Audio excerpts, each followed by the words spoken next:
पुण्यात सार्वजनिक गणेशोत्सव हे पुण्याचे वैभव आणि सांस्कृतिक प्रतीक मानले जाते।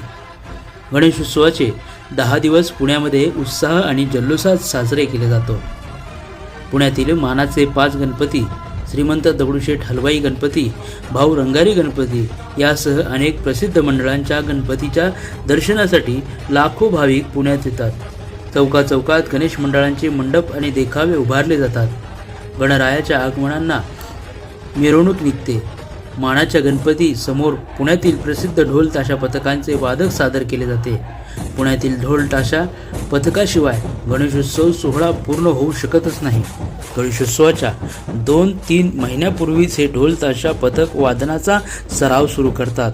पुण्यात जवळपास 200हून अधिक ढोल ताशा पथक आहेत, ज्यामध्ये अनेक तरुणी सहभाग घेतात। पण आता या ढोल ताशा पथकामध्ये तृतीय पंथांच्या ढोल ताशा पथकाचा समावेश होणार आहे। हे फक्त पुण्यातील नव्हे तर भारतातील पहिले ढोल ताशा पथक ठरणार आहे। सध्या तृतीय पंथांचे ढोल ताशा पथकाची व्हिडिओ सोशल मीडियावर व्हायरल होत आहे।